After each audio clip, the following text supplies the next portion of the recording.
Olá, muito bom dia, boa tarde ou boa noite. Esse é o projeto Ler, Refletir e Servir, a Jungle pela Voz dos Pioneiros, em que farei a leitura dos contos de Mowgli, Menino Lobo, de Rudyard Kipling. Estou lendo a nona edição, que foi traduzida por Monteiro Lobato e publicada no Brasil em 1987. Hoje é dia do conto As Caçadas de Kaa. São suas manchas a alegria do leopardo, são os teus cornos o orgulho do touro. Se limpo, o caçador é tanto mais galhardo, tu mais limpas em tuas vestes de couro. Se com o corno agressivo o sambor despontar, tu não te apressarás em nos informar, que nós o conhecemos há 10 estações. Tu não oprimirás os filhotes estranhos, mas chama-os sempre de irmã e de irmão. Se bem que sejam eles pequenos e sonsos, filhos de ursa, sabe-se eles são. Ninguém igual a mim, exclama com certeza. O filhote no orgulho na primeira presa. É pequeno o filhote e o jungle é imenso. Abata-te-se o orgulho, cala e pensa. Essas são as máximas de Baloo. O que se vai contar aqui sucedeu algum tempo antes da ida de Mowgli para entre os homens, bem antes da vingança que o menino lobo jurou contra Shere Khan. Passou-se quando Baloo andava ensinando ao filhote de homem a lei do jungle.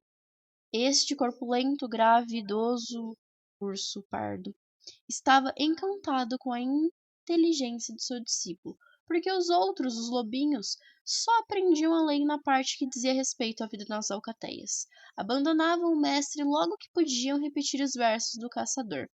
Pés que não fazem barulho, ouvidos que apanham a voz dos ventos ainda em suas cavernas, olhos que enxergam no escuro e dentes bem brancos constituem a marca dos nossos irmãos, de todos os nossos irmãos, exceto Tabaque, o chacal, e também a hiena, que odiamos.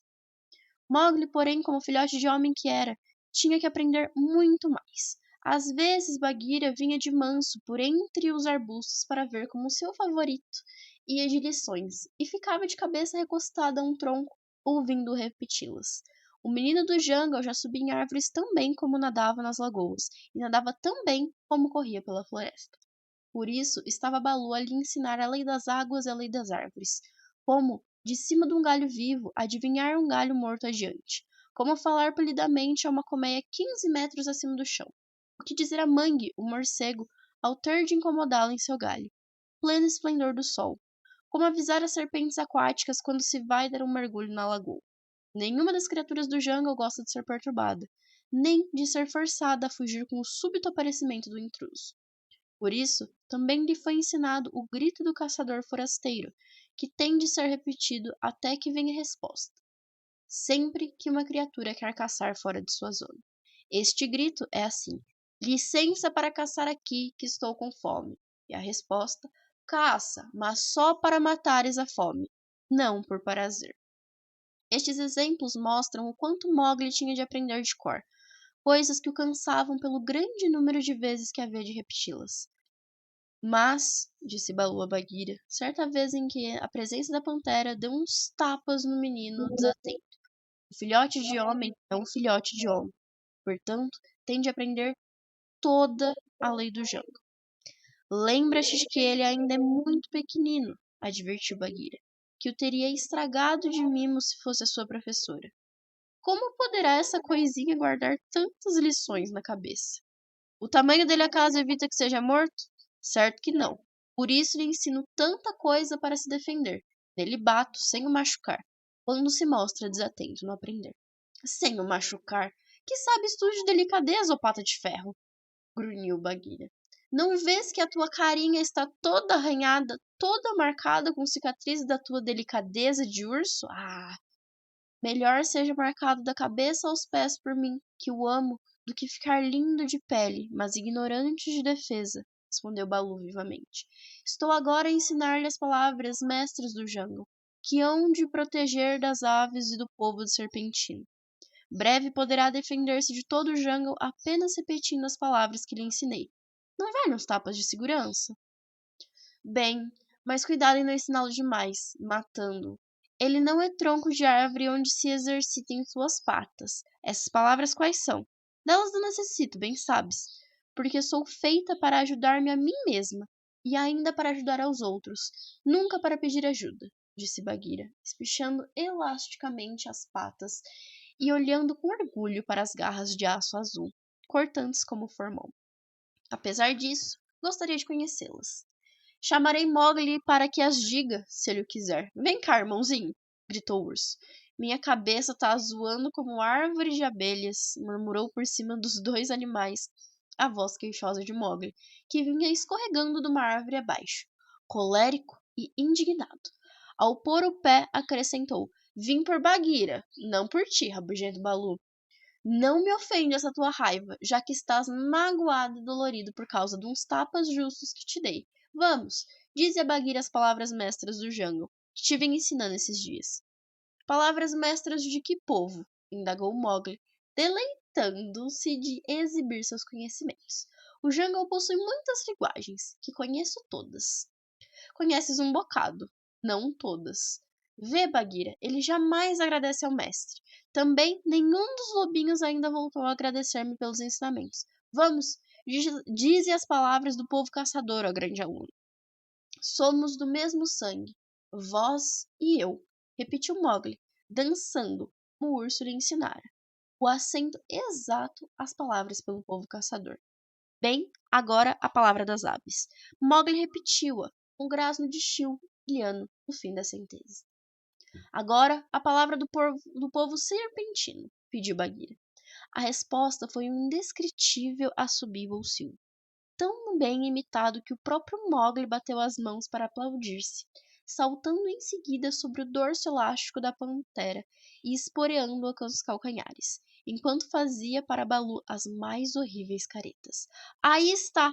Esses modos justificam os meus tapas, disse o urso com ternura. Um dia hás de agradecermos.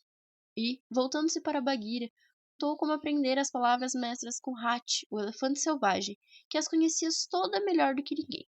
Contou ainda como Hathi havia levado Mowgli a uma lagoa para que aprendesse a palavra das serpentes da própria boca das cobras d'água, visto que ele, Balu, não as podia pronunciar com absoluta correção. Em consequência, estava Mowgli agora a salvo de todos os acidentes possíveis no jungle, porque nem as cobras, nem as aves, nem animais de pelo podiam agravá-lo.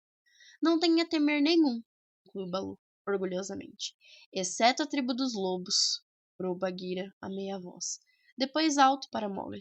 Tem dó das minhas costelas, irmãozinho? Que dança é essa aí em cima? Estava Mowgli a puxar com violência o pelo do pescoço da pantera e a esporeá-la. Quanta força tinha para que desse atenção ao que ia dizer. Quando a viu todo ouvidos, assim como Balu, berrou a plenos pulmões. Nesse caso, terei minha própria tribo que guiarei o dia inteiro pelo jungle.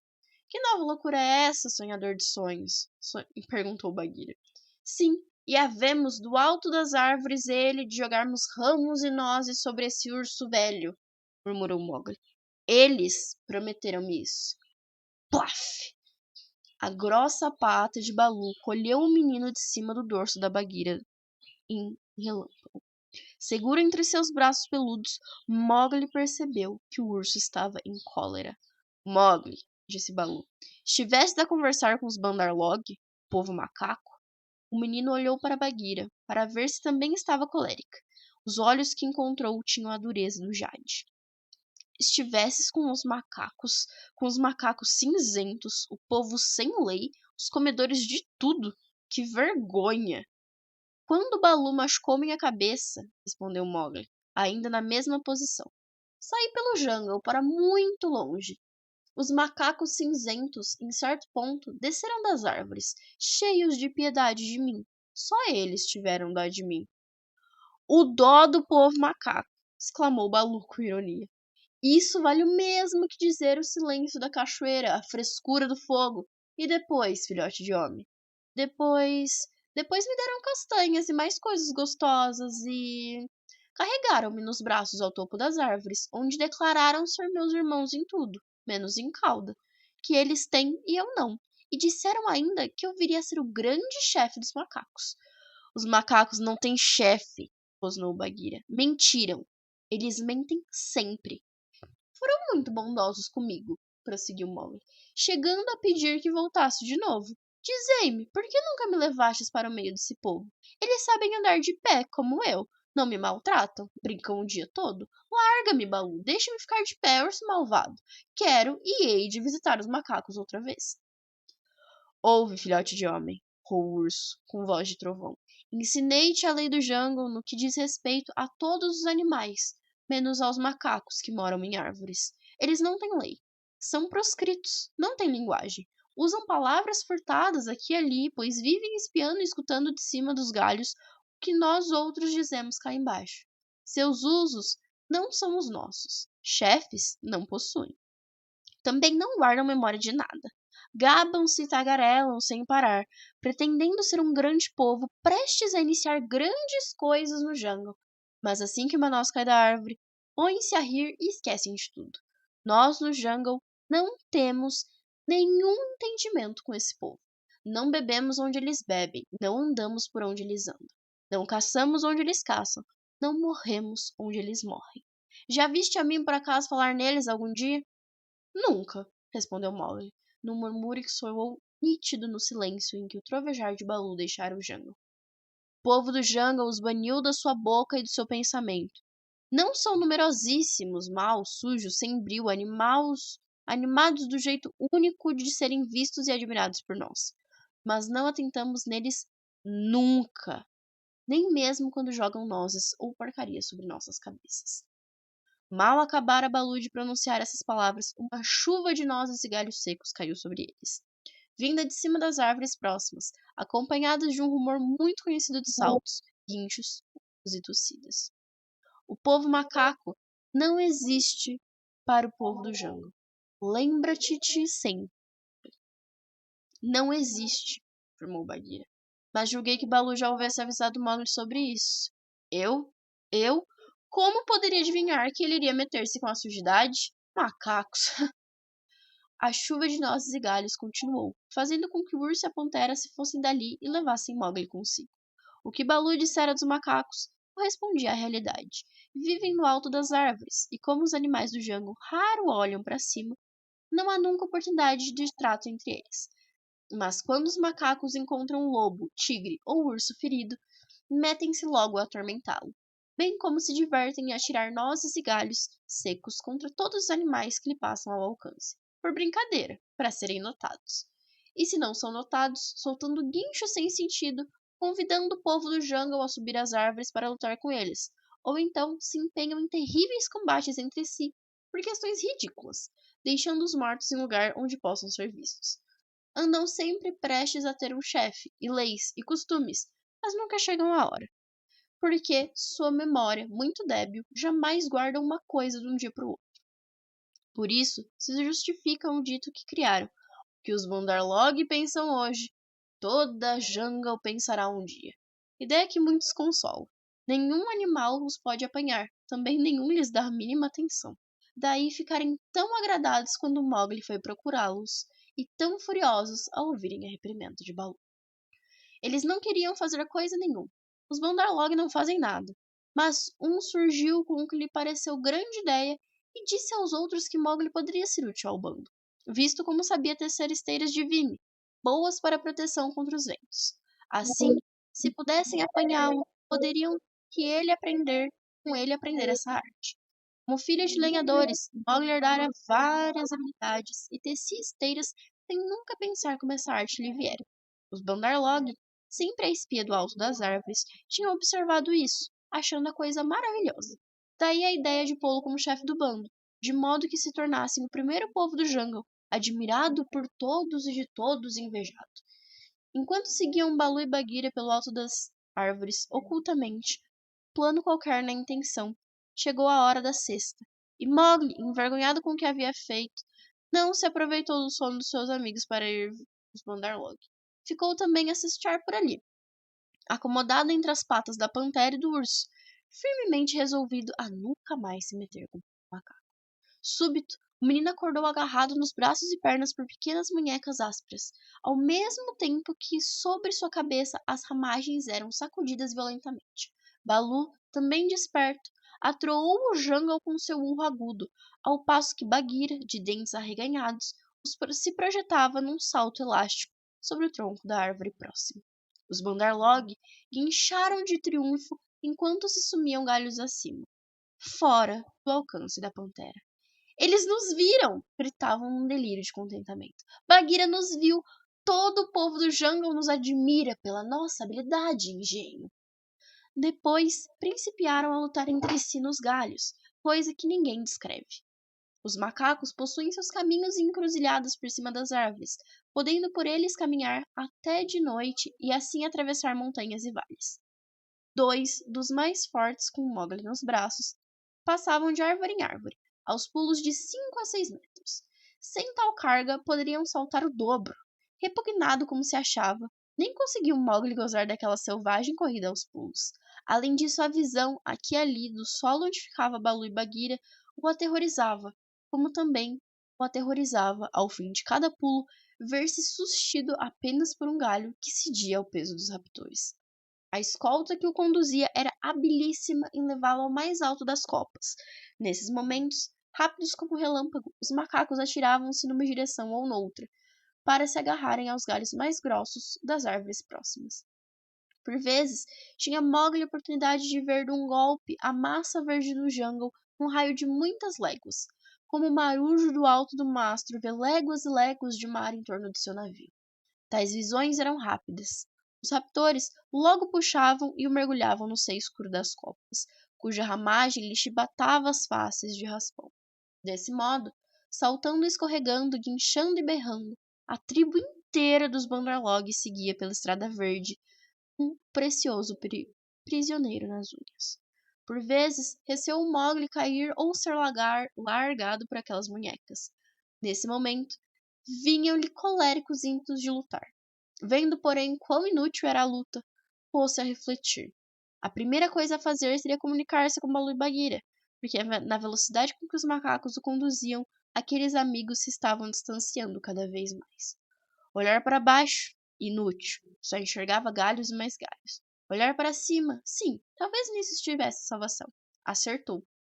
Logo que ergueu os olhos para o céu, viu, muito alto, um ponto que se movia no azul. Era Tio, brilhando, a descrever círculos no ar para descobrir presas mortas na floresta, que se estendia abaixo.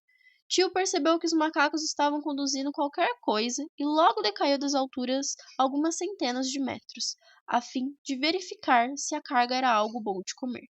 Soltou um pio de surpresa quando percebeu Mowgli, num dos momentos em que era lançado de uma árvore para outra, e lhe ouviu a palavra dos milhanos gritada em tom agudo. Somos do mesmo sangue, eu e tu. Mas a onda verde das copas rápido se fechou, tirando o menino das vistas de Tio, que, cheio de curiosidade, voou para uma árvore adiante, de onde pudesse avistar Mowgli outra vez. Marca a direção para onde me levam e avisa a Bagheera e Baloo, gritou o menino, ao passar por aquela árvore. Em nome de quem? Indagou Tio. Só conhecia Mowgli de nome e feitos. Em nome de Mowgli, Ahã, ou do filhote de homem, muitos me chamam. Marca a direção. Essas últimas palavras mal foram ouvidas por coincidirem com um novo mergulho na gargalhada. Mas Tio fez que sim e ergueu-se no céu até tomar-se de novo um ponto quase imperceptível. Lá de cima, firmou o telescópio dos olhos sobre um mar de copas, a fim de bem observar, pelo movimento das folhas e galhos, a trilha que os macacos seguiam. Eles nunca se afastam para muito longe, murmurou o Tio. Nunca fazem o que combinam ou pretendem fazer. Distraem-se pelo caminho. Se não me iludo, devem estar nesse momento em disputa sobre qualquer coisa sem importância. E Tio continuou de observação, flutuando, de pés encolhidos, equilibrando-se a lentos impulsos de asa. Longe dali, Baloo e Bagheera ardiam em cólera. A pantera trepara tão alto a uma árvore que perdera o equilíbrio e viera ao chão com as garras cheias de fragmentos de cascas. Por que não ensinastes tudo ao filhote de homem? Gritou ela furiosa para o pobre Baloo, que marchava aceleradamente com esperança de alcançar os raptores. De que adiantou tanto tapa se não lhe deste todas as lições necessárias? Depressa, mais depressa, respondeu Baloo ofegante. Nós ainda podemos alcançá-los. Nesse passo não alcançaríamos sequer uma vaca ferida. Mestre da lei da jungle, carrasco do filhote de homem. Uma légua a mais desse teu trote te deixará exausto. Para e medita. Estudaremos um plano. Eles são capazes de o largar do alto das árvores, se o seguirmos muito de perto. Ai de mim! Talvez já o tenham feito, cansados de conduzi-lo. Quem pode fiar-se dos Bandarlogs? Morcegos mortos chovam sobre a minha cabeça. Venham ossos negros para minha comida. Lance-me dentro de colmeia de abelhas selvagens, para que eu seja morto a ferroadas e enterre-me como uma hiena, visto que sou o mais desgraçado de todos os ursos. Ai de mim, Mowgli. Mowgli, por que não te preveni contra o povo macaco, em vez de punir por tantas coisinhas? Balu castigava-se a taponas na cara e rolava no chão, bando de dor. Ele sabe todas as palavras que lhe ensinaste. Pelo menos as repetiu a mim ainda há pouco, disse Bagheera com impaciência. Balu, que modos são esses? Mais respeito por ti próprio. Que pensaria o Jungle se eu, Bagheera, rolasse no chão como Ikki, o porco espinho, e uivasse como estás fazendo? Que me importa de mim o que o Jungle pensa? Mowgli, o meu Mowgli pode estar morto a essas horas. A não ser que o derrubem do alto das árvores ou o matem por defastio. Nada receio pelo filhote de homem. Mowgli é manhoso e está bem instruído, além de que possui olhos que fazem inveja a todas as criaturas. Mas, e é esse o grande perigo, está em poder dos Bandarlogs, e como eles vivem nas árvores, não os intimida nenhum outro animal do jungle. Bagheera pôs-se a lamber uma das patas, pensativamente. Louco que fui, continuou Balu, erguendo-se do chão. Louco peludo, louco dos loucos. É verdade que Hathi, o elefante selvagem, costuma dizer. Cada qual tem o seu medo. Os Bandarlog têm medo de Kaa, a serpente. Kaa sabe subir até o alto de onde eles sobem e costuma furtar seus filhotes durante a noite. O nome de Kaa os gela de terror. Vamos em procura de Kaa. O que poderá ela fazer por nós? Não pertence à nossa raça. Sem pés que é e com aqueles olhos tão maus, sugeriu Bagheera. Kaa possui a habilidade e a experiência das criaturas muito velhas. Além disso, vive sempre com fome, disse Balu, animado de esperanças. Prometemos cabritos, muitos cabritos. Kaa dorme por 4 semanas cada vez que se alimenta. Pode estar a dormir agora, e ainda que não esteja, ela sabe caçar por si mesma quantos cabritos queira. A pantera não conhecia muita coisa a respeito dos costumes de Kaa, portanto, estava incrédula. Nesse caso, tu e eu, velhos caçadores que somos, forçá-la-nos a agir, aventurou o Balu, seguindo com a pantera em direção à moradia de Kaa, a serpente da rocha. Encontraram-na estirada no sol, admirando seu vestuário novo, pois que vinha de terminar o retiro durante o qual muda de pele. Mostrava-se esplêndida de vigor. Por 6 metros, o seu corpo desenhava o chão, nós e curvas fantásticas, enquanto a língua, muito viva, lambia os lábios do focinho chato, e como se estivesse pensando no jantar a vir. Nada comeu ainda, disse Balu, um suspiro de alívio. Cuidado, Bagheera. Kaa fica um tanto cega sempre que muda de pele, e compensa isso com a rapidez dos botes. Não era Kaa uma serpente venenosa, chegando mesmo a desprezar como covardes as que eram. Sua força residia nos músculos. Quando enleava alguma presa, tornava inútil qualquer resistência. Boas caçadas! Saudou Balu, sentando-se de frente dela. Como todas as cobras, Kaa era dura de ouvidos. Por isso, ao ouvir a saudação de Balu, enleou-se para o bote de defesa, sinal de que não ouvira claramente. Logo depois, compreendendo o que era, respondeu. Boa caçada para todos nós. Oh, Balu, que novidades te traz aqui? Boa caçada, Bagheera. Um de nós, pelo menos, está com fome. Sabeis de alguma presa ao alcance? Algum veado ou pelo menos algum cabrito? Sinto-me vazia, tal qual poço seco. Estamos caçando, disse Balu, com voz amável e sem presa, pois sabia que não se deve excitar os animais grandes. Permiti-me que vá convosco, disse Kaa. Um tapa a mais de Bagheera ou Balu nada custa, enquanto que eu tenho de esperar às vezes dias no atalho do jungle para apanhar um veado ou trepar em muitas árvores para colher um macaco. Desagradável isso. Os galhos são hoje o que na minha não são mais o que eram na minha mocidade. Secos e podres. Todos eles.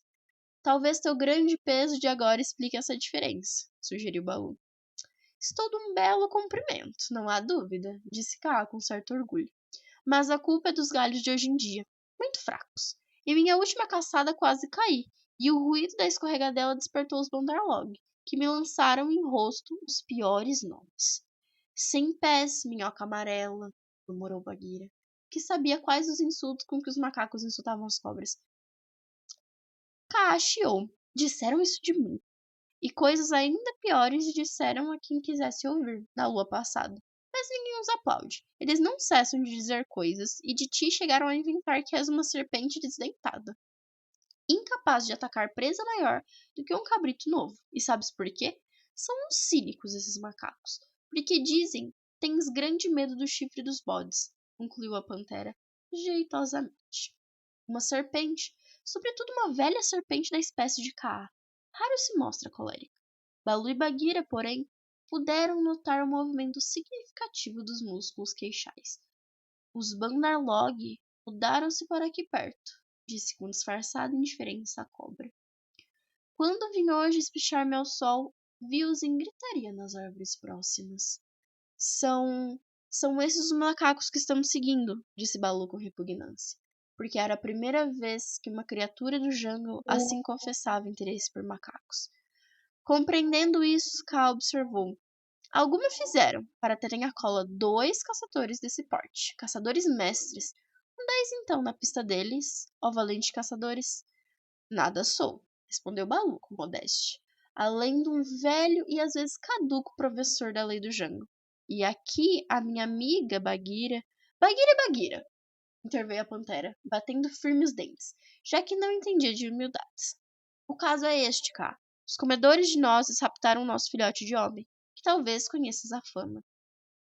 Ouvi que alguma coisa sobre um filhote de homem a criar-se em certo bando de lobos de Seone, mas não acreditei, e que vive cheio de histórias mal ouvidas e pior ainda contadas. Essa é verdadeira. Trata-se de um filhote de homem como jamais existiu igual, disse Balu. O mais vivo e intrépido de todos os filhotes de homem. Meu discípulo e discípulo que fará o nome do velho Balu famoso em todo o jungle. Além disso, nós o adoramos, Kaa, silvou a serpente, movendo a cabeça chata da esquerda para a direita. Também sei quem o adora. Ouvi histórias que poderei repetir. Fiquem as histórias para uma noite de lua em que estivermos de papo cheio e com uma boa disposição, interrompeu Bagheera vivamente. Nosso filhote está nas munhecas dos macacos, que de todas as criaturas do jungle só temem a ti, Kaa. Temem a mim só, afirmou Kaa, e com justo motivo. Barulhentos, doidos, mesquinhos. Mesquinhos, doidos e barulhentos. Eis os que são o Bandarlog. Um filhote de homem em semelhante companhia está mal, bastante perigoso. Eles cansam-se das nozes que colhem e jogam-nas por terra. Carregam um ramo o dia inteiro, como se tivessem algo de muito importante a fazer, e súbito o bicam em 1000 pedaços. Não considero invejável a sorte desse filhote de homem. Insultaram-me de minhoca amarela, não é? Sim, minhoca amarela, além de coisas que não posso dizer de vergonha. Precisamos ensiná-lo a ter melhor língua. Arre, precisamos ajudá-lo a se educarem. E para onde conduziram esse filhote? Só o jungle sabe. Para o poente, creio, informou Balu. Julgávamos que tu o conhecesses lá, Kaa. Eu? Como? Eu os apanho quando espelho com o meu caminho, mas jamais os procuro. Upa, upa, upa! Eia, eia, eia! Levanta os olhos, ó Balu da alcateia de Seone. Balu ergueu a cabeça e viu que Tio, humilhando, descia do alto. O sol a lhe brilhar as asas. Apesar do avançado do dia, tinha Tio percorrido grande área da floresta em busca do urso. Que há? Indagou Balu. Vi Mowgli entre os Bandarlog. Pediu-me que avisasse seus amigos. Os macacos o levaram para além do rio, para as tocas frias, na cidade perdida. Ficaram lá por um dia, por 10 dias ou por 1 hora. Pedi à Mangue o morcego que os espionasse à noite. É o que tenho a dizer. Boa caçada para todos vós aí embaixo. Papo cheio e bom sono para ti, Shio, gritou Bagheera. Lembrar-me-ei desse serviço em minha próxima caçada e deixarei de lado a cabeça para ti apenas, amigo. Não seja por isso. O filhote de homem gritou-me a palavra certa e eu não podia deixar de fazer o que fiz, explicou o tio, desaparecendo rumo ao seu pulso. Mowgli não esqueceu das minhas lições, exclamou Balu com orgulho. Imagine isso, uma criança, e poder lembrar-se das palavras das aves num momento difícil. Sinto-me também orgulhosa dele, ajuntou Bagheera. Mas vamos às tocas frias. É tempo. Os três sabiam onde elas ficavam, embora poucos habitantes do jungle as frequentassem, porque os animais fogem dos sítios onde o homem já morou. Apenas porcos do mato e macacos são vistos em lugares assim. Os outros, só em tempo de seca. Nessas cidades em ruínas sempre se acumula alguma água nos reservatórios semi-destruídos. Fica daqui a 6 horas de jornada, informou Bagheera. 6 horas na corrida máxima, especificou. Balu, muito sério, disse que acompanharia o mais rápido que pudesse.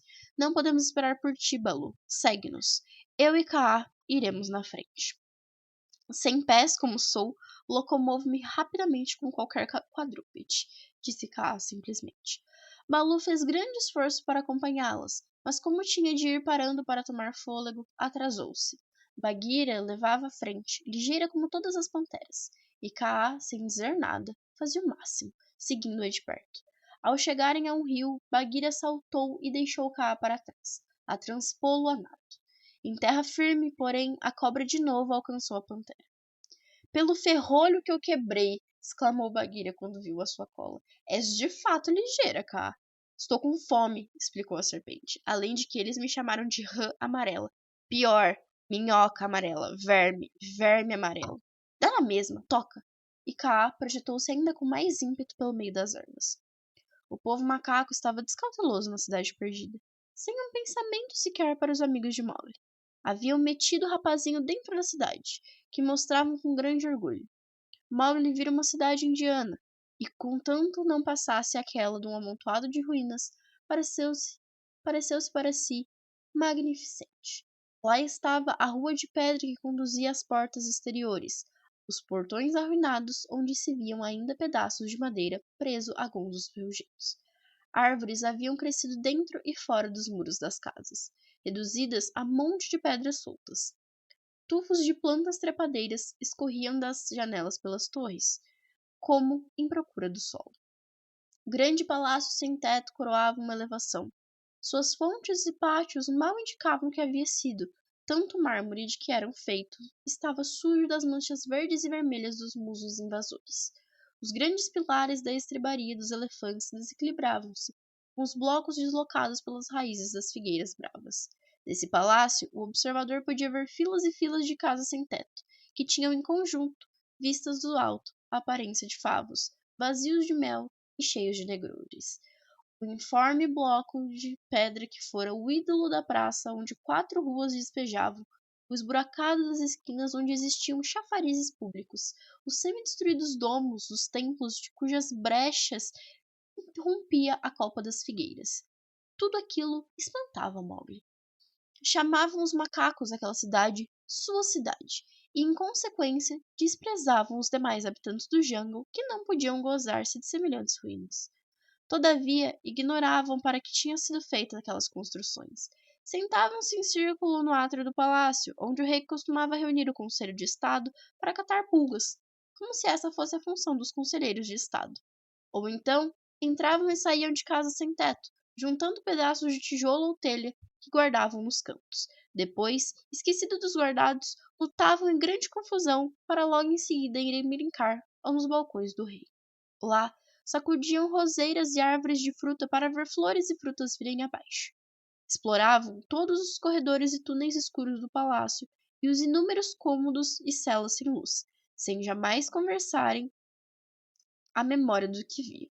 O tempo era todo despendido assim, em micagens e a agitação estéril, convencido de que estavam a fazer o que os homens fazem. Quando bebiam nos tanques, deixavam a água lodosa de tanto agitá-la. Empenhavam-se em brigas nos relvados e, de repente, corriam a reunir-se perto dali para gritar bem alto. Não há no jungle povo mais sábio, mais hábil, mais forte e gracioso do que os Bandarlog. E assim o tempo todo, até que se cansavam de brincar de cidade e voltavam às árvores, ansiosos de serem vistos e admirados pelos outros animais. Mowgli, que fora ensinado na lei do jungle, nada sabia daquele estranho viver em cidade.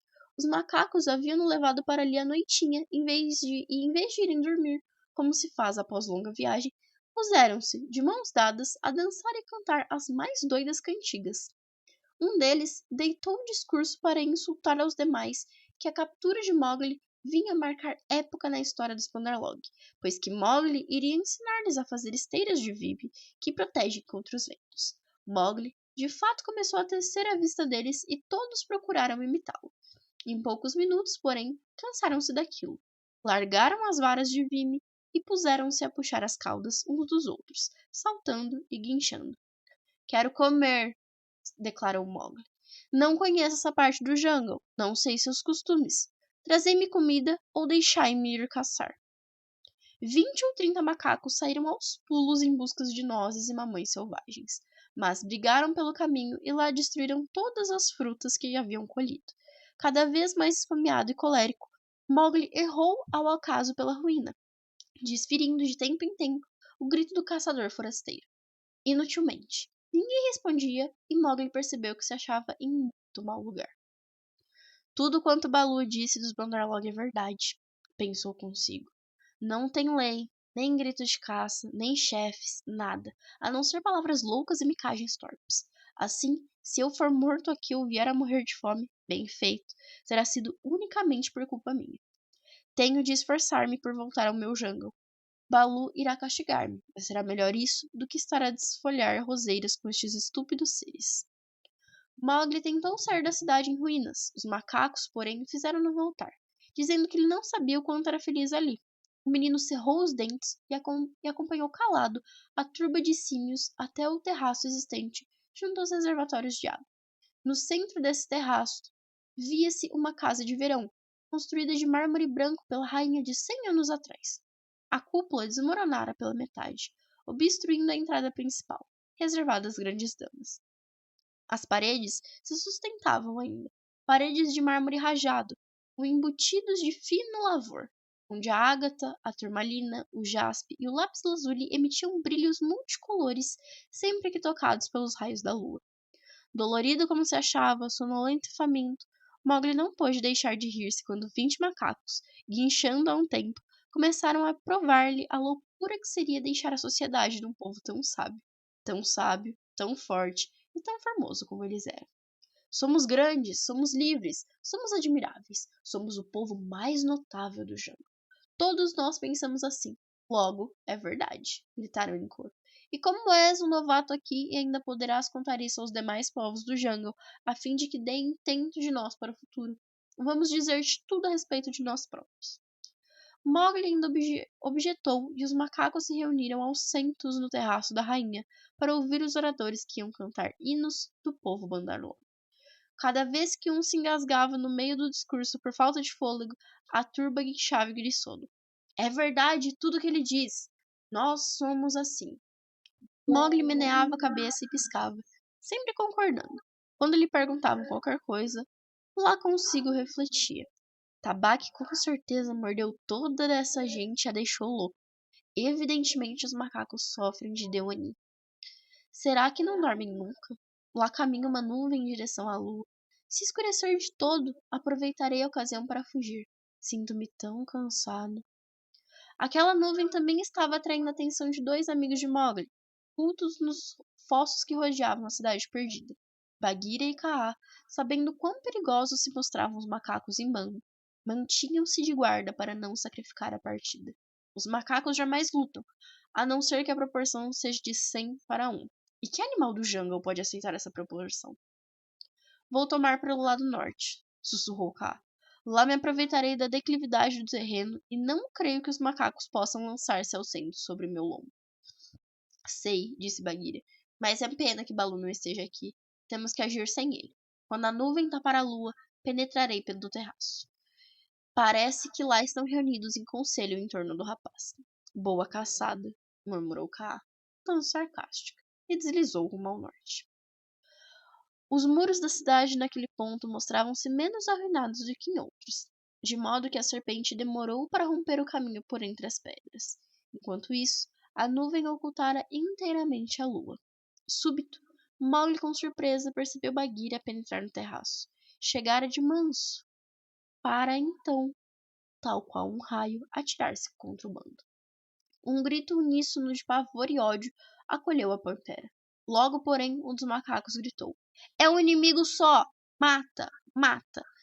E o bando inteiro investiu contra a pantera, mordendo, arranhando, unhando, enquanto 5 ou 6 agarravam Mowgli e o arrastavam para cima da casa de verão, onde despejaram dentro pelo rombo da cúpula. Outro, que não ele, ter-se ferido gravemente na queda. Mowgli, entretanto, lembrou das lições de Baloo e soube chegar ao fundo de pé. Fica aí, gritaram os macacos, até que matemos os teus amigos. Depois voltarás a brincar conosco, se o povo venenoso te houver poupado. Referiam-se às cobras que habitavam aquelas ruínas. Somos do mesmo sangue, eu e vós, gritou Mowgli ao ouvir isso, dando assim a senha das serpentes. Como resposta, ouviu um silvo perto. Ainda assim, não te movas, irmãozinho, porque teus pés poderão fazer-nos mal, sussurraram meia dúzia de cobras que moravam ali. Mowgli permaneceu o mais que pôde imóvel, espiando através das frestas do domo caído e ouvindo lá em cima o terrível estrépito da luta. Urros de cólera e dor, guinchos, ganidos, e em meio de toda essa algazarra, o rosnar feroz da pantera, que pela primeira vez estava lutando em defesa da própria vida. Baloo deve estar perto. Bagheera não deveria ter vindo só, pensou Mowgli.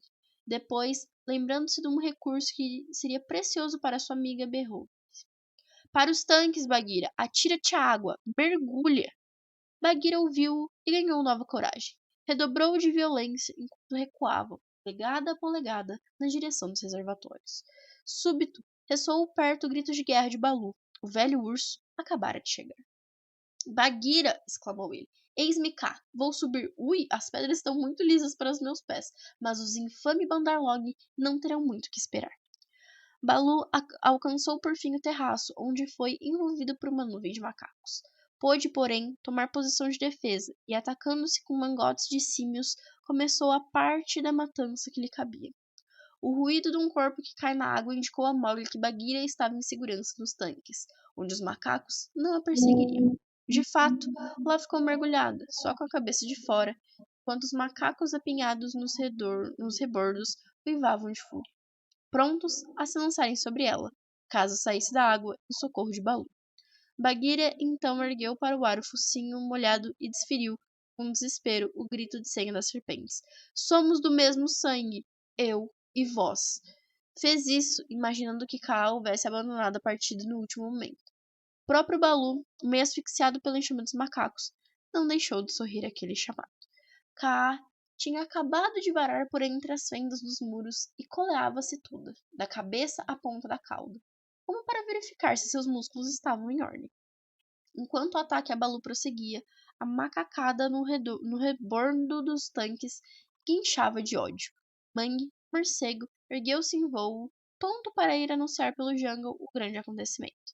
Breve, Hathi, o elefante selvagem, trombeteou seu grito de guerra, ao passo que bandos de macacos de outras tribos se punham em marcha pelo alto das árvores para socorro dos irmãos da cidade perdida. Até as aves se viram despertas muitas milhas ao redor, mas Kaa avançava, sequiosa de sangue. O ataque das serpentes da sua espécie consiste em golpes de cabeça, em choques violentos, dos quais entram em jogo todos os músculos do corpo. Imagine-se uma lança, ou um ariete, ou um martelo pesado de meia tonelada, movido por um cérebro frio que viva no cabo. E ter-se a imagem do sistema de luta de Kaa. Uma serpente de 5 a 6 pés de comprimento pode derrubar um homem, se o golpeia no peito. E Kaa tinha 30 pés de longo. Seu primeiro golpe foi desferido em cheio na massa de macacos amontoados em cima de Baloo, e tão forte que não necessitou ser secundado. Os macacos debandaram aos gritos de Kaa, é Kaa, salve-se quem puder. Gerações e gerações de macacos educaram-se do medo às serpentes, e aqueles tinham ouvido aos pais e avós as histórias terríveis de Kaa, a assaltante noturna que marinhava árvore acima para raptar o mais forte dentre eles que pilhasse dormindo. Da velha Kaa, que sabia mimetizar-se de galho seco, perfeição tamanha que a todos iludia, até o momento em que de galho se transformava de novo em serpente, agílime no bote. Nada temiam os Bandarlog, tanto como essa cobra, porque nenhum imaginava até onde ia seu poder, e nenhum sustentava a fixidez do seu olhar, e nenhum houvera jamais saído vivo de um seu abraço. Por isso, fugiam tomados de pânico e galgaram no topo dos telhados em ruínas, permitindo que o velho Baloo respirasse, afinal. E embora sua pele fosse mais espessa que a de Bagheera, o urso a tinha bastante castigado. Kaa, então, abriu a boca pela primeira vez e pronunciou uma única palavra. Um silvo agudo. Os macacos de fora que vinham em socorro dos dali detiveram-se estarrecidos. Aquele silvo os gelara. Também os que se achavam no topo dos muros e telhados emudeceram. No silêncio que se fez, pôde Mowgli ouvir, lá do fundo da casa de verão, o ruído da água a espirrar, um corpo que se sacode. Bagheera acabara de deixar os tanques. Nesse momento, o clamor rompeu de novo. Os macacos treparam aos pontos mais altos, penduraram-se as saliências nas pedras, um contra os outros, enquanto Mowgli, espiando através das aberturas do domo, sorria para eles com desprezo e desafio. Tirai o filhote de homem da casa de verão, disse Bagheera ainda ofegante. Eu nada mais posso fazer. Salvemo-lo e saiamos daqui. Os Bandarlog querem atacar-nos de novo. Os Bandarlog não darão um só passo à frente, disse Kaa, e sua boca tremida silvou agudamente. Imediatamente, um silêncio de morte se fez na macacada. Não pude vir antes, irmão, disse Kaa a Baloo, mas creio que ouvi teu chamado, afirmou, agora dirigindo-se a Bagheera. Sim, sim, chamei-te no ardor da batalha, confessou a pantera. E Baloo, está muito ferido? Não sei se ainda me resta no corpo qualquer coisa intacta, respondeu o urso, estirando os membros para lhes verificar o estado. Ufa, tô bem moído, mas não resta dúvida. Devemos a ti nossas vidas, Kaa. Eu e Bagheera. Não importa. Onde está o homenzinho? Aqui nessa armadilha, de onde não posso sair, gritou Mowgli no fundo da casa de verão. O domo arruinado do palácio está sobre minha cabeça. Tirem-no fora. Mowgli dança que nem mal, o pavão. Acabará esmagando os nossos filhotes. Gritaram as cobras do fosso. Oh! Exclamou a serpente numa gargalhada. Ele arranja amigos por toda parte. Afasta-te, Mowgli, e que o povo venenoso se oculte dos buracos. Vou romper a parede. Kaa examinou cuidadosamente as paredes da casa de verão, até encontrar o ponto mais fraco, onde as pedras pudessem ceder os seus golpes. Depois ergueu-se, afastando-se a cabeça a 6 pés de distância e com um poderoso ariete do focinho chato, martelou o muro. Breve, uma pedra cedeu e depois outra, vindo abaixo a parede em meio de nuvem de pó. Incontinente, Mowgli saltou da prisão com os braços abertos para os seus salvadores. Estás feridos? Perguntou Baloo, retribuindo o abraço que o menino lhe dera. Machucado apenas, arranhado e faminto. Oh, eles nos maltrataram bastante, irmãos. Vejo-vos derreados e sangrentos. Pior foi para eles, disse Bagheera, lambendo os beiços e olhando para um monte de macacos mortos rente aos tanques. Tudo isso é nada, já que estás em segurança, Mowgli. Tudo o fizemos por amor da pequena rã, a que tanto nos orgulha, disse o urso. Deixemos as expansões para mais tarde, murmurou a pantera com voz dura, que soou mal ao menino. Aqui está Kaa, a quem devemos nós a vitória, e tu deves a vida. Agradece-lhe de acordo com o uso, Mowgli. O menino do jungle voltou-se e viu a cabeça da serpente erguida um pé acima da sua. Com que então é um homenzinho, disse ela. Bem lisa tem a pele e no todo não se diferencia muito dos Bandarlog. Toma cuidado, filhote de homem, para que por alguma noite escura eu não te confunda com os macacos. Sempre que mudo de pele, fico algum tempo meio cega. Somos do mesmo sangue, tu e eu, foi a resposta do menino. Devo a ti minha vida essa noite. Doravante minha caça será tua caça, sempre que o quiseres, Kaa. Obrigado, irmãozinho, respondeu a serpente, piscando. E que pode caçar tão intrépido caçador como tu? Pergunto para que saiba se me convém seguir-te quando saíres à caça. Nada mato ainda, sou muito criança, mas sei conduzir cabritos para que o podeis apanhá-los. Quando estiveres com fome, vem verificar se estou ou não dizendo a verdade. Tem alguma astúcia nisso. Continuou Mowgli, mostrando as mãos. Se algum dia caíres em armadilha, poderei pagar a dívida que hoje contraí para contigo e ali para com Bagheera e Baloo. Boa caçada para todos vós, mestres. Bendito, rosnou o urso, entusiasmado com o aluno. Também a serpente cumprimentou, pousando-lhe a cabeça no ombro por uns instantes. Depois disse: Coração bravo e língua cortês, sim. Isso te levará longe no jungle, amorzinho. Agora, segue teus amigos. Vai dormir, que a lua tá alta e o que resta não deve ser visto por teus olhos. A lua escondia-se de trás dos morros e a linha trêmula dos macacos, apinhados no topo dos muros, semelhava uma franja irregular.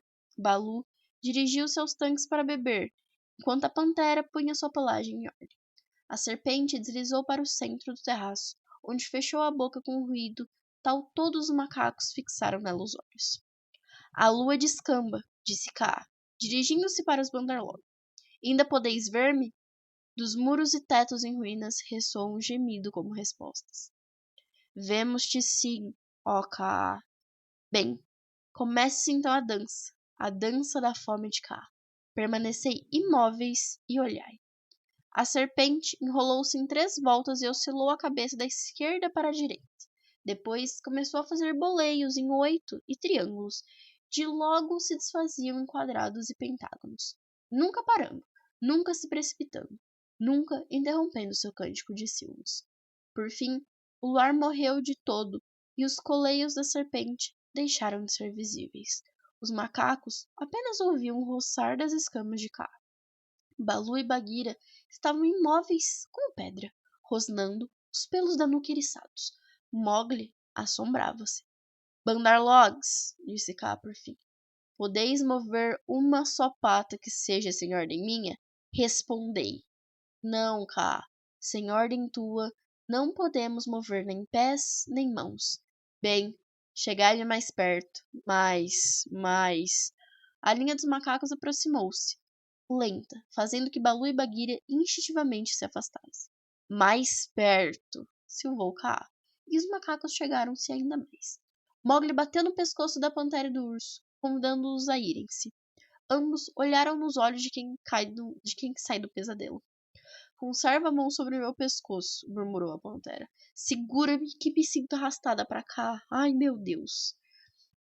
Que fraqueza é essa, Bagheera? Nada aconteceu. Apenas a velha Kaa se diverte, fazendo círculos no chão, disse Mowgli. Vamos nos embora. E os 3 escaparam para a floresta pela feira do mundo. Exclamou Baloo enquanto se viu entre árvores outra vez. Nunca mais me meterei em negócios com Kaa, jurou ele, eletrizado pelo súbito arrepio. Ela sabe mais do que nós, disse Bagheera ainda trêmulo. Se me demora uns minutos ainda, lá iria parar dentro da sua garganta. Muitos macacos entrarão por esse caminho antes que a lua surja de novo. Kaa vai ter uma boa caçada hoje, à sua moda. Mas que significa isso? Perguntou Mowgli, que nada sabia do poder de fascinação das serpentes. Até agora o que vi foi uma velha cobra fazendo boleios e círculos no chão. Uma velha serpente de focinho machucado, pobrezinha. Mowgli, disse a pantera com severidade, o focinho de Kaa está machucado por amor de ti. Minhas orelhas e quartos, bem como o pescoço de Baloo, estão feridos por amor de ti. Nenhum de nós poderá caçar com prazer por muitos dias. Nada disso tem importância, interveio Baloo. Temos conosco filhote de homem, e é tudo. Sim, mas custou-nos muito. Não só em tempo perdido, como em ferimentos, em pelos. Acho que perdi metade dos meus pelos. E ainda, o que é pior, em honra.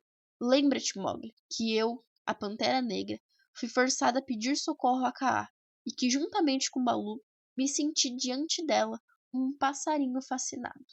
Tudo em consequência de teres ido brincar com os Bandarlogs. É verdade, exclamou o menino compungido. Confesso que sou um mau filhote e que meu estômago dói de fome. Ora, que diz a lei do jungle num caso desses, Baloo? Perguntou a pantera. O urso não queria meter Mowgli em mais embaraços, nem podia tampouco deixar de cumprir a lei. Por isso, murmurou apenas. Arrependimento não lhe evita punição, é a lei. Mas lembre-te, Bagheera, de que não passa de uma criança. Não me esquecerei disso, respondeu a pantera. Mowgli, entretanto, cometeu uma falta pela qual tem que ser punido. Alguma coisa a objetar, Mowgli? Nada. Sou ocupado. Por falta minha, vós ambos vos achai feridos. A punição será justa. A pantera deu-lhe então meia dúzia de tapas de amor. Tapas de que, do seu ponto de vista, teriam apenas sacudido um filhote de pantera, mas que para uma criança de 7 anos correspondia a castigo bastante severo. Quando o último soou, Mowgli ergueu-se do chão sem uma palavra, apenas fungando. Agora, disse Bagheera, salta sobre meu dorso, irmãozinho, e vamos-nos para casa. Uma das belezas da lei do jungle é que o castigo acerta tudo. Depois dele, nenhum ressentimento subsiste. Mowgli pousou sua cabecinha no pelo de Bagheera e dormiu tão profundamente que nem sequer despertou ao ser deposto no chão da caverna de Magoo. E agora, o canto da caminhada dos Monarlok. Estamos nós, bem no meio da estrada, que vai até a lua enciumada. As nossas tribos livres, vós não invejais? Não sonhastes ter mãos além das naturais? Não invejais assim este rabo tão estendido, com a curva harmoniosa do arco de Cupido? Estais tristes agora? Fique a alma tranquila. Irmão, observa a tua cauda como oscila. A proteção das sombras, aqui nós nos assentamos, e nas formosas coisas agora pensamos. Nós sonhamos agora as futuras façanhas, completas num minuto apesar de tamanhas. São nobres, grandes e boas ações, que podemos obrar por nossas ambições. Agora nós iremos. Fique a alma tranquila. Irmão, observa a tua cauda como oscila. A todas as vozes, macias ou graves, de morcegos e veados, que alimárias e aves, barba ou pluma, escama ou couro, vamos nos reunir para falar em coro. Excelente, magnífico! Notamos que como os homens nesta hora falamos. Imitemos o homem. Fique a alma tranquila. Irmão, observa a tua cauda como oscila. Este é o caminho da raça dos símios. Nós nos alçando então através dos pinheiros até onde cresce a vinha, assim como o rojão. Pelos destroços vistos por nosso alarido, é certo que faremos uma grande ação. E esse foi o conto As Caçadas de Kaa, de Mowgli, o Menino Lobo, de Rudyard Kipling.